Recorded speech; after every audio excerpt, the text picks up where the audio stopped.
সকাল থেকেই কিছু ব্যক্তিগত কারণের জন্য মনটা একটুও ভালো লাগছিল না।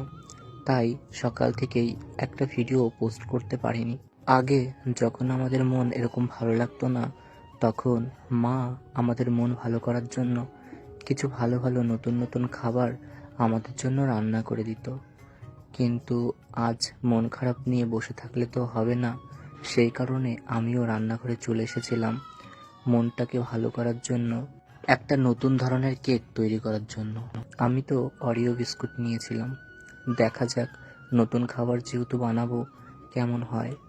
সবার প্রথমে অরিও বিস্কুটের থেকে ক্রিমগুলো বের করে সেই বিস্কুটগুলোকে আলাদা করে রাখছিলাম, আর ক্রিমগুলোকে অরিও বিস্কুট যে কটা নিয়েছিলাম সেগুলোকে গুঁড়ো করে নিয়েছিলাম।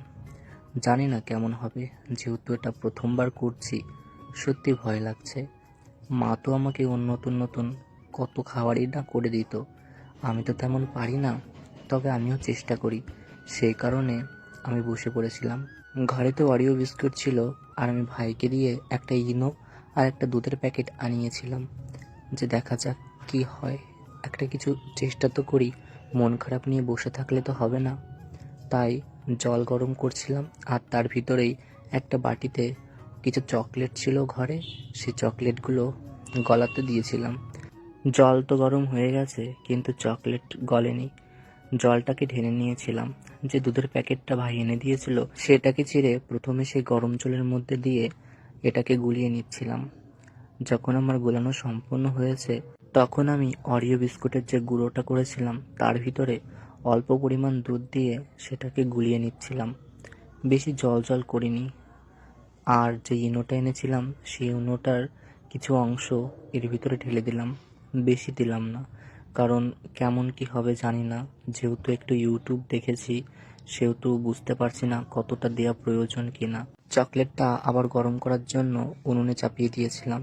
তারপর এগুলোকে তো একটু গরম দিতে হবে, না হলে তো হবে না। সেই কারণে কড়াইয়ের উপরে যে গ্যাসের ওভেনটা ছিল সেটাকে বসিয়েছিলাম, আর এদিকে বাটিতে একটু সাদা তেল আর একটা কাগজ জড়িয়ে নিয়েছিলাম। তারপর যে পেস্টটা করেছিলাম সেই পেস্টটা বাটির মধ্যে ঢেলে নিলাম। যেহেতু প্রথমবার কেক বানাচ্ছি, সত্যি জানি না কেমন হবে। একটু বাটিটা ঝাঁকিয়ে আমি বসিয়ে দিয়েছিলাম, আর বসানো সম্পূর্ণ হলে গ্যাসের ওভেনটাকে একটু স্লো ফ্লেমে রেখে এটাকে ঢাকনা দিয়ে রেখেছিলাম। সবার প্রথমে যখন খুললাম দেখলাম বেশ ভালো হচ্ছে। তারপর আবার যখন খুললাম দেখলাম কেমন জানি হয়ে গেছে। যেহেতু এটা প্রথমবার চেষ্টা করছিলাম, কি জানি কেমন হবে, ভয়ে ভয়েও বানাচ্ছিলাম। তবে আমি সবার প্রথমে একটু নিয়ে খেয়ে দেখলাম। দেখতে যেমনই হোক না কেন খেতে ভালো হয়েছে। তবে মনটা ভালো করার জন্যই মেইনলি আমি এটা তৈরি করছিলাম। ভাইকে বললাম, ভাই কেমন হয়েছে বল? বলল, দাদা ভালোই হয়েছে।